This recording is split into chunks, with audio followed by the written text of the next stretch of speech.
নমস্কাৰ ষ্টুডিঅ'ৰ মাজত মই মিনহাস সমাগত 2026 বিধানসভা নিৰ্বাচন আৰু বিধানসভা নিৰ্বাচনৰ প্ৰাক মুহূৰ্তত ইতিমধ্যে আম আদমি পাৰ্টিয়ে এক প্ৰকাৰ অসমত শক্তি প্ৰদৰ্শন কৰিছে উজনি অসমৰ প্ৰায় প্ৰত্যেকটো প্ৰান্ততে এতিয়া শক্তিশালী ৰূপত আগবাঢ়ি আহিছে আম আদমি পাৰ্টি কংগ্ৰেছ আৰু বিজেপিৰ বিকল্প হিচাপে এতিয়া কেৱল মাত্ৰ আম আদমি পাৰ্টিক সাধাৰণ জনতাই ভোটাৰ ৰাইজে আকোৱালি ল'বলৈ আগবাঢ়ি আহিছে কেৱল উজনি অসমেই নহয় সমগ্ৰ অসমৰ বিভিন্ন প্ৰান্তত ইতিমধ্যে আপে শক্তি প্ৰদৰ্শন কৰা পৰিলক্ষিত হৈছে উজনি অসমৰ বিভিন্ন প্ৰান্তত ইতিমধ্যে আপ অসমৰ সভাপতি মনোজ ধানোৱাৰ নেতৃত্বত এক প্ৰকাৰ যেন এতিয়া শক্তিশালী ৰূপত আগবাঢ়ি আহিছে আম আদমি পাৰ্টি বিজেপিক উফৰাবলৈ কংগ্ৰেছক উফৰাবলৈ এক প্ৰকাৰ এতিয়া আম আদমি পাৰ্টিয়ে টঙালি বান্ধিছে এই মুহূৰ্তত বিশেষ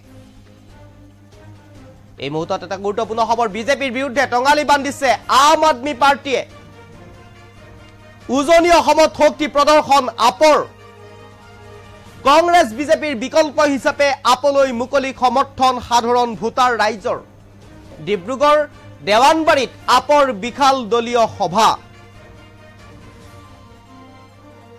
আৰু এই সভাত অংশ ললে আপ অসমৰ ৰাজ্যিক সভাপতি মনোজ ধানোৱাৰে এই সভাতেই আপত যোগদান শতাধিক লোকৰ এই মুহূৰ্তৰ গুৰুত্বপূৰ্ণ খবৰ ইতিমধ্যে সমাগত 26 বিধানসভা নিৰ্বাচন আৰু বিধানসভা নিৰ্বাচনৰ প্ৰাক মুহূৰ্তত এতিয়া যেন এক প্ৰকাৰ সাধাৰণ ভোটাৰ ৰাইজৰ একমাত্ৰ বিকল্প ৰাজনৈতিক দল হিচাপে বিবেচনা কৰিছে ভোটাৰ ৰাইজে আম আদমি পাৰ্টি আৰু কংগ্ৰেছ আৰু বিজেপিৰ যি অত্যাচাৰী শাসন কংগ্ৰেছ আৰু বিজেপিৰ যি সাধাৰণ জনতাক আবুৱা ভৰা কথা কংগ্ৰেছ আৰু বিজেপিৰ যি অৰিয়া অৰি তাৰ বাবে ইতিমধ্যে বিজেপিক বা কংগ্ৰেছক ত্যাগ কৰি সাধাৰণ ৰাইজে এতিয়া আঁকোৱালি ল'বলৈ আগবাঢ়ি আহিছে আম আদমি পাৰ্টিক কেৱল মাত্ৰ উজনি অসমেই নহয় সমগ্ৰ অসমতেই সমগ্ৰ অসমৰ বিভিন্ন প্ৰান্তত আম আদমি পাৰ্টিৰ এক প্ৰকাৰ উত্থান আৰম্ভ হৈছে আম আদমি পাৰ্টিয়ে ইতিমধ্যে শক্তি প্ৰদৰ্শন কৰিবলৈ আগবাঢ়ি আহিছে ইতিমধ্যে কেইবাটাও প্ৰান্তত শক্তি প্ৰদৰ্শন কৰিছে আম আদমি পাৰ্টিয়ে আৰু 2026 বিধানসভা নিৰ্বাচনলৈ সম্পূৰ্ণৰূপে সাজু এতিয়া আম আদমি পাৰ্টি আৰু আম আদমি পাৰ্টিৰ এই উত্থানে এতিয়া এক প্ৰকাৰ শংকিত কৰিছে বিজেপি কিংবা কংগ্ৰেছক আৰু এক প্ৰকাৰ যেন আগ্ৰাসী ৰূপত এতিয়া অসমত আম আদমি পাৰ্টিৰ এই মুহূৰ্তত মই পুৰাপুনে সেই স্থানলৈ লৈ যাব বিচাৰিছো য'ত উপস্থিত আছে আপ অসমৰ সভাপতি মনোজ ধানোৱাৰ আম আদমি পাৰ্টি ইতিমধ্যে আগৰ পৰাই কাম কৰি আহি আছে যোৱা লোকসভাত যোগদান কৰক বা নকৰক আপোনালোকে এটা নিৰ্বাচনত ভূমিকা লৈ আহিছে যাৰ ফলস্বৰূপে গোটেই লোকসভা নিৰ্বাচনত 1,40,000 ভোট পোৱাটো এটা নতুনকে অহা ৰাজনৈতিক দল এটা লোকসভাত 1,40,000 ভোট পোৱাটো আজিলৈকে গোটেই অসমৰ স্বাধীনতাৰ পিছৰ পৰা আজিলৈকে এবাৰো কোনো ৰেকৰ্ড কৰিব পৰা নাই যিটো ৰেকৰ্ড আপোনালোকে কৰিলে গতিকে আপোনালোকক মই অশেষ অশেষ ধন্যবাদ দিছোঁ তাৰ বাবে আৰু গোটেই অসমবাসী ৰাইজৰ কাৰণে আপোনালোকে এটা নতুনকে আশাৰ ৰেঙনি ৰাইজক দেখুৱাইছে যে আমি নতুন এটা উদ্যমেৰে আম আদমি পাৰ্টি দলটোক আমি অসমত আগবঢ়াব পাৰোঁ আৰু ৰাইজে আম আদমি পাৰ্টিক যে গ্ৰহণ কৰিব এয়া ডিব্ৰুগড় লোকসভা নিৰ্বাচনত আপোনালোকে প্ৰমাণ কৰিছে তাৰ ফলস্বৰূপে মোক নেতৃবৃন্দই বিশ্বাস কৰি অসমৰ ৰাজ্যিক সভাপতিৰ দায়িত্ব দিছে মই ইমান ডাঙৰ মানুহ নাছিলো এতিয়াও ডাঙৰ মানুহ নহয় আম আদমি পাৰ্টিৰ এজন আম নাগৰিক হয় সাধাৰণ কৰ্মী হয় আপোনাৰ দৰে এজন সাধাৰণ কৰ্মী কিন্তু আম আদমি পাৰ্টিৰ নেতৃবৃন্দই যিটো বিশ্বাস দেখুৱাইছে এজন সাধাৰণ কৰ্মীৰ প্ৰতি মই তেখেতলোকৰ প্ৰতি মোৰ আন্তৰিক ধন্যবাদ জনাইছো আৰু লগতে 5টা গাঁও পঞ্চায়তৰ পৰা আপোনালোকে আজি ইয়াত উপস্থিত হৈছে বুলি ইতিমধ্যে গম পাইছো যি পঞ্চায়ত নিৰ্বাচনক লৈ আপোনালোকে তৎপৰ হৈছে বৰপথাৰ বৰবৰুৱা লেজাই কলাকুৱা আৰু গৰুধৰীয়া গাঁও পঞ্চায়তৰ পৰা। ৰাইজ আপোনালোকে ইতিমধ্যে মন বনাই গৈছে যে আমি আম আদমি পাৰ্টি আহিছে, কিন্তু কিছু কথা ভাল লাগিছে যে আপোনালোকে ইমান 5টা গাঁও পঞ্চায়তৰ পৰা আহি যে ইয়াতে সমবেত হৈছে।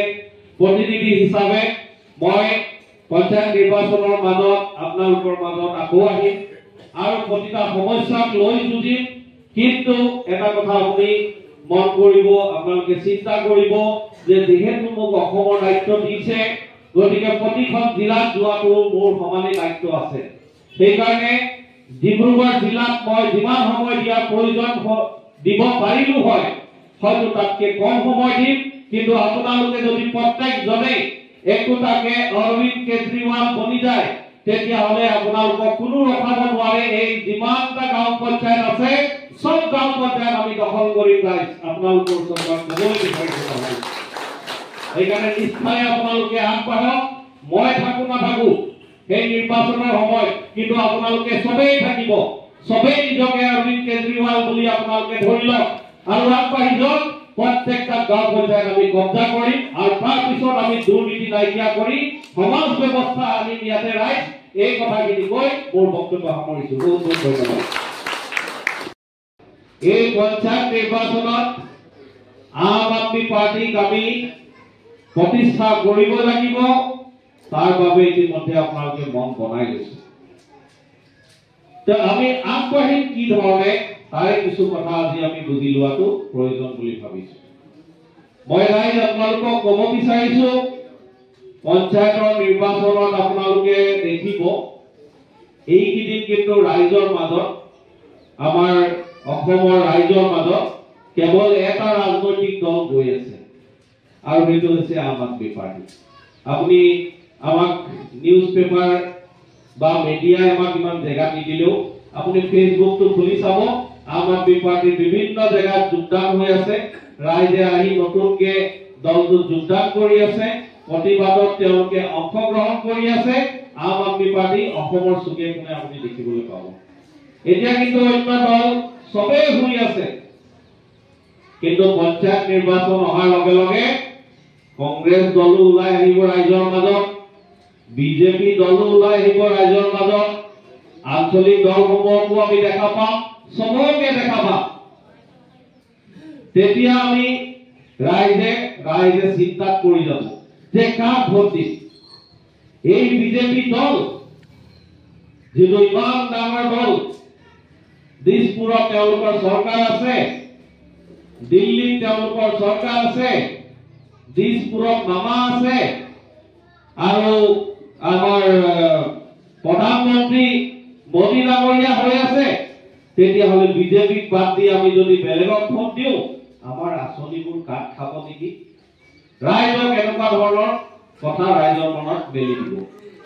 তেতিয়া কিন্তু ৰাইজ আপোনালোকে বুজাব জানিব লাগিব যে যিবোৰ আঁচনি পাই আছে, সেই আঁচনিবোৰ আচলতে ৰাইজে কি ধৰণে পাব লাগিছিল, এই কথাটো কিন্তু আপোনালোকে ৰাইজৰ ওচৰত দাঙি ধৰিব লাগিব। আই ঘৰৰ কথা কওঁ। এতিয়া আই ঘৰ যদি এটা ৱাৰ্ডত 100টা ঘৰৰ প্ৰয়োজন আছিল, তাতে আপুনি চাব কৰবাত এটা বা দুটা ঘৰে পাই আছে। আৰু সেই এটা বা দুটা ঘৰে কিয় পাইছে? তেওঁলোকে কমিশনৰ অংক কৰিব পাৰিছে বুলি আই ঘৰ পাইছে। বাকী যিসকল দুখীয়া দৰিদ্ৰ লোক আছে, তেওঁলোকে কিন্তু আই ঘৰৰ পৰা বঞ্চিত হৈছে। এইটো সঁচা কথা ৰাইজ, হয়নে নহয় আপোনালোকে নিজে চিন্তা কৰিব। আপোনালোকে বৃদ্ধ পেঞ্চনৰ কথাটো শুনিছে নিশ্চয়।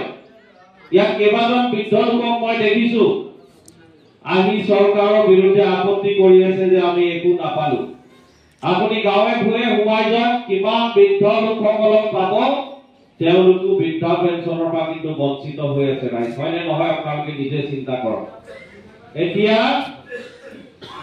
এনেকুৱা এখন চৰকাৰ চলি আছে, বৃদ্ধ পেঞ্চনটো পাবৰ কাৰণেও চাগে কমিশন দিব লাগিব, এনেকুৱা এটা চৰকাৰ চলি আছে। এতিয়া এই কথাটো আমি ৰাইজক বুজাব লাগিব। ৰাইজ এইটো সঁচা কথা হয়, আপোনালোকে বুজি পাইছে। কিন্তু এই কথাটো আপোনালোকে ৰাইজ মই আপোনাক আকৌ ক'ব বিচাৰিছো আৰু এটা কথা আপোনালোকে অৰুণোদয় আঁচনিৰ কথাটো জানে ভালকে আইসকল মহিলাসকল আছে তেওঁলোকে জানে যে আমাক এনেকুৱাকে কৰে নিৰ্বাচন যেতিয়া আহিব অৰুণোদয় আঁচনিৰ ফৰ্মখন লৈ এই চৰকাৰৰ মানুহবোৰে ঘৰে ঘৰে গৈ ফৰ্মখন বিলাব আৰু ক'ব যে নিৰ্বাচনটো পাৰ কৰি দিয়ক আপোনাৰ অৰুণোদয় আঁচনি আপুনি পাব লোকসভা নিৰ্বাচনৰ সময়ত যিসকলক অৰুণোদয় ফৰ্ম বিলোৱা হ'ল আজিলৈকে অৰুণোদয় আঁচনি পালেনে ৰাইজ আপোনালোকে চিন্তা কৰকচোন পালে জানো নাপালে কোনো আইসকলে আই মাতৃসকলে কোনোৱে নাপালে গতিকে পঞ্চায়ত নিৰ্বাচন আহি আছে এই পঞ্চায়ত নিৰ্বাচনৰ সময়ত আকৌ তেখেতলোকে ফৰ্ম গৈ ৰাইজৰ মাজত বিলাব আৰু ক'ব আপোনালোকে ফৰ্মখন ভৰ্তি কৰি দিয়ক পঞ্চায়ত নিৰ্বাচনত আমাক জিকাই দিয়ক অৰুণোদয় আঁচনি আপোনালোকক দিবলৈ গৈ আছে আমাৰ লাখ লাখ বৃক্ষাৰোপণ হ'ল আই মাতৃসকলক গছ পুলি ৰুবৰ কাৰণে লাইনে লাইনে লৈ গ'ল জেগাই জেগাই লাখ লাখ গছ পুলি ৰুলে গছ পুলি ক'ত আছে ভগৱানে জানে আৰু 10,000 টকা কোনে খালে সেইটো ভগৱানে জানে আমি গম নাপালো PM কিষাণ যোজনাৰ কথা কয় আমি সব খেতিয়কে হৈ কোনোবাই চাহৰ খেতি কৰিছে কোনোবাই ধানৰ খেতি কৰিছে কোনোবাই সবজি খেতি কৰিছে কিন্তু আমিতো সব খেতিয়কে হয় নে নহয় ৰাইজ আপোনালোকৰ একাউণ্টত PM কিষাণ যোজনা নামৰ কিবা ধন আপোনালোকৰ একাউণ্টত সোমাইনে পইচা খেতিয়ক বুলি আপোনালোকৰ একাউণ্টত কিবা পইচা সোমাইছে নে ৰাইজ নাই তেতিয়াহ'লে সেই পইচাটো কোনে খালে চৰকাৰে খালে নে কোনে খালে নাজানো কিন্তু চৰকাৰেতো কৈ আছে যে খেতিয়কক আমি আঁচনিৰ নামত পইচা দি আছো একাউণ্টত পইচা ভৰাই আছো তেতিয়াহ'লে আপোনালোক যদি খেতিয়ক হয় সেই পইচাটো ক'ত গ'ল ৰাইজ এই কথাটো কৈ আপোনালোকে ৰাইজক অৱগত কৰিব যে PM কিষাণ যোজনাৰ নামত পইচা আহি আছে কিন্তু সেই পইচাটো আমি পোৱা নাই কোনোবাই বেলেগে পাইছে নেকি গতিকে দুৰ্নীতি হৈ আছে যাৰ কাৰণে এই আঁচনিবোৰ আমি পোৱা নাই তাৰপিছত ৰাইজ আপোনালোকে অলপ দিনৰ পৰা গোটেই অসমবাসী ৰাইজে স্মাৰ্ট মিটাৰ বুলি এটা মিটাৰ আমি আজিকালি ভোগ কৰি আছো পাইছোনে ৰাইজ আপোনালোকে পাইছে নেকি স্মাৰ্ট মিটাৰ আপোনালোকৰ ঘৰে ঘৰে লাগিলে নেকি স্মাৰ্ট মিটাৰ নাই লগা আপোনালোকৰ এতিয়া ভাগ্যটো ভাল হৈ আছে যে স্মাৰ্ট মিটাৰটো আহি এতিয়ালৈকে চৰকাৰে লগাই দিয়া নাই অতি সোনকালে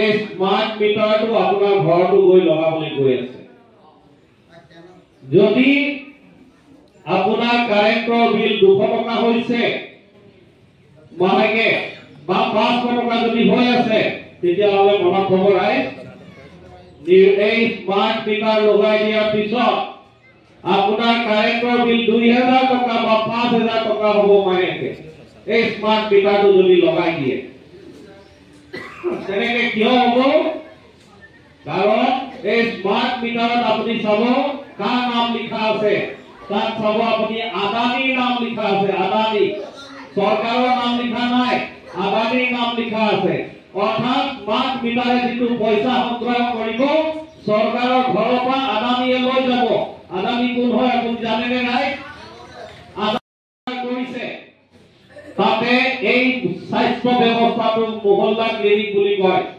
এই মহল্লা ক্লিনিক আমাৰ এই লেজাই অঞ্চলত যেটো উপস্বাস্থ্য কেন্দ্ৰ বুলি আছে আমি হেতু মহল্লা ক্লিনিক বনাম তাতে আমাৰ ডক্টৰ পাম 24 ঘণ্টা আপুনি বেমাৰ হলে লগে লগে ডিব্ৰুগড় মেডিকেল কলেজত দৌৰিব লগা নাই প্ৰথম আপোনাৰ উপস্বাস্থ্য কেন্দ্ৰত আপুনি দেখুৱাব 108টা বেমাৰৰ দৰৱ বিনামূলীয়াকে আপোনাৰ উপস্বাস্থ্য কেন্দ্ৰত পাব ৰাইজ আমি এটা পেৰাচিটামল দৰৱ খুৱাই ৰাইজক নামাৰো আমি 108টা বেমাৰৰ দৰৱ বিনামূলীয়াকে উপস্বাস্থ্য কেন্দ্ৰত দিম ৰাইজ এই কথাটো আপোনালোকে ক'ব জানিব লাগিব ৰাইজক তাতে ডক্টৰ পাব নাৰ্ছ পাব 24 ঘণ্টাই পাব কিন্তু এতিয়া উপস্বাস্থ্য কেন্দ্ৰ গৰু গোহালিত পৰিণত হৈছে আমি তাত যদি যাওঁ ডক্টৰ নেদেখিম, নাৰ্ছ নেদেখিম, কিন্তু গৰু গোহালি নিশ্চয় দেখিম তাত পাই। সঁচাকে মিছা আপুনি নিজে চিন্তা কৰি লওক।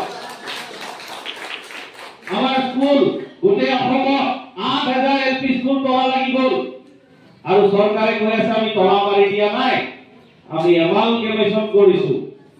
অৰ্থাৎ আপোনাৰ যদি LP স্কুলখন তলা মাৰিছে, আপোনাৰ সৰু সৰু কণ কণ ল'ৰা ছোৱালী ইয়াৰ পৰা আৰু 5 কিলোমিটাৰ 10 কিলোমিটাৰ দূৰত অন্য এটা বিদ্যালয়ত যাবলৈ আপোনাৰ ল'ৰা ছোৱালী বাধ্য কৰাই দিছে। আৰু সেই বিদ্যালয় কি আছে? ভিতৰত গৈ চাওক, শিক্ষাৰ ব্যৱস্থাৰ নামত একো নাই, শিক্ষক নাই। আৰু শিক্ষক আছে যদি বহিবলৈ ডেস্ক বেঞ্চ নাই, আন্তঃগাঁথনি একো নাই। আমি আম আদমি পাৰ্টি যেতিয়া চৰকাৰ আনিম, আমাৰ চৰকাৰী বিদ্যালয় প্ৰাইভেট স্কুলতকেও, ব্যক্তিগত খণ্ডৰ বিদ্যালয়তকেও ভাল চৰকাৰী বিদ্যালয় হ'ব লাগে। কিন্তু তাৰ বাবে আম আদমি পাৰ্টিৰ চৰকাৰ আহিব লাগিব। এই কথাখিনি আপোনালোকে উপলব্ধি কৰিব লাগিব আৰু তাৰ লগে লগে ৰাইজকো কিন্তু আপোনালোকে বুজাব জানিব লাগিব বুলি মোৰ এটা অনুমান। লগতে মনত থব লাগে, এই যে আঁচনিবোৰ যিবোৰ আমি বঞ্চিত হৈ আছো, তাৰ কাৰণে এটা মূল কাৰণ হৈছে পঞ্চায়ত, গাঁও পঞ্চায়তৰ অফিচটো দুৰ্নীতিৰ আড্ডা বনি গৈছে। সেই দুৰ্নীতিটো গাঁও পঞ্চায়তৰ অফিচৰ পৰা নাইকিয়া কৰিব লাগিব। কেনেকে নাইকিয়া কৰিম? আপুনি ৱাৰ্ড মেম্বাৰ ইলেকশ্যনত জিকাৰ কথা, আপোনাৰ এই গোটেই নিজৰ নিজৰ গাঁও পঞ্চায়তৰ পৰা 6টাকে ৱাৰ্ড মেম্বাৰ জিকাই আপুনি তালৈ পঠিয়াওক।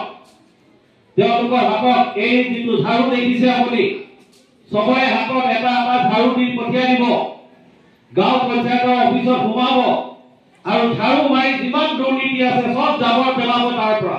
তেতিয়া আপোনালোকে PM কিষাণ যোজনাৰ আপোনালোকে ধন পাব, IY ঘৰ পাব, কোনো কমিশন নিদিয়াকে, আৰু যিমান পঞ্চায়ত অফিচত আঁচনি আহিব সব আঁচনি পাব, কোনো কমিশন দিব লগা নহব ৰাইজ।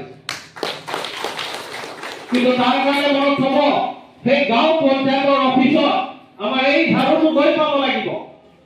এই ঝাৰু মানে আম আদমি পাৰ্টিৰ যে প্ৰতিনিধি, অৰ্থাৎ ৱাৰ্ড মেম্বাৰ, অৰ্থাৎ গাঁও পঞ্চায়তৰ প্ৰেচিডেণ্ট, কাউন্সিলৰ, তাক আমি জিকাই পঠাব লাগিব তালৈকে। তেতিয়াহে আমি এই দুৰ্নীতি নাইকিয়া কৰিব পাৰিম। তেতিয়াই আমি সবকে IY ঘৰ দিব পাৰিম। তেতিয়াই আমি সবকে PM কিষাণ যোজনা দিব পাৰিম।